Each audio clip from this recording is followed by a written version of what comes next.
apa ya, kayak kita tuh salah gitu aja. diangkut Pol PP.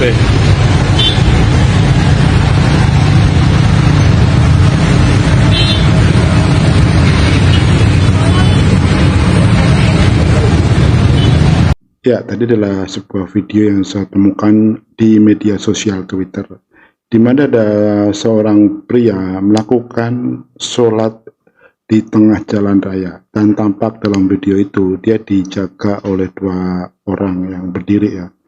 Nggak tahu profil mereka itu siapa yang dua orang itu, apakah security di situ atau memang teman dari yang sedang melakukan sholat ini. Nah, saya tidak akan mengomentari masalah teologis atau keyakinannya, tapi saya melihat aspek sosialnya gitu ya.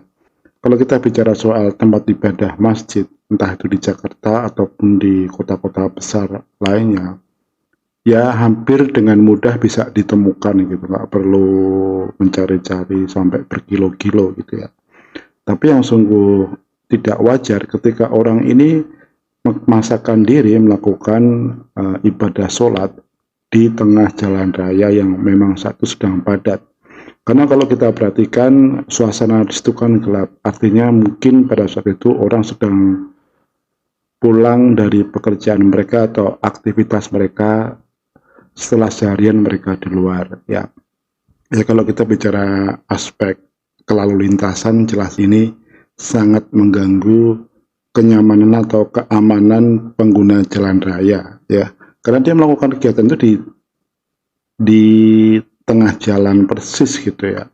Kendaraan yang di situ ada mobil-mobil ya, otomatis kan mereka terpaksa memperlambat kendaraan mereka, sehingga ya saya yakin akan terjadi kemacetan juga di jalan itu. Tapi mungkin karena gangguan lalu lintas itu disebabkan orang yang sedang sholat atau ibadah, mereka mungkin enggan atau segan untuk istilahnya menegur ataupun memberikan peringatan.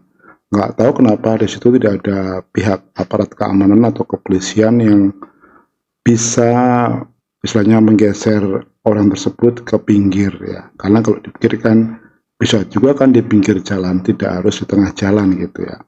Ini sangat ironis dengan fenomena kehidupan umat beragama di Indonesia, di mana sering kita dengar non-muslim itu sangat sulit untuk membangun rumah ibadah ya.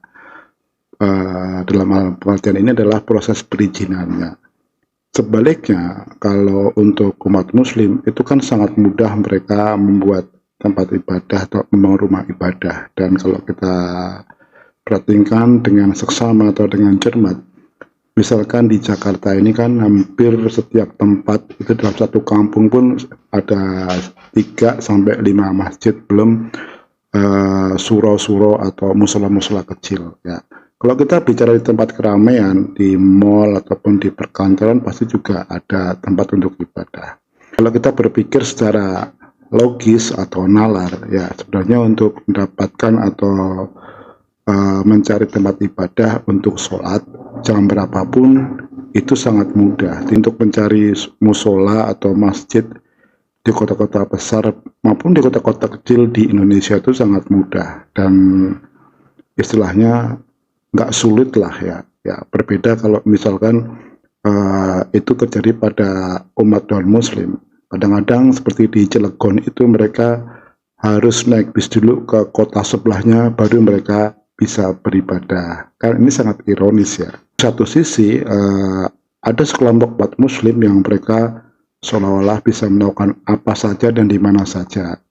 Di tengah jalan pun jadi gitu ya. Padahal kalau dipikirkan mereka juga punya lokasi tempat ibadah yang berserakan lah, di mana-mana nggak terhitung lah ya. Bahkan di tempat-tempat yang banyak kerumunan pasti ada musola ataupun masjid di dekat situ. Yang mungkin kalau jalan kaki pun nggak nyampe 100 meter. Tapi fenomena ini jadi aneh dan unik dan sungguh menampar umat dan muslim yang selalu sulit untuk membangun rumah ibadah di mana mereka berada ataupun yang dekat-dekat mereka. seperti kasus di Cilegon ini dan beberapa kasus di tempat lain ya yang sering kita dengar dari media ya. Ya semoga ini menjadi suatu pembelajaran kita semua lah, bagaimana mengatur kehidupan beragama di Indonesia supaya semua terlihat adil, semua bisa aman dan nyaman untuk beribadah.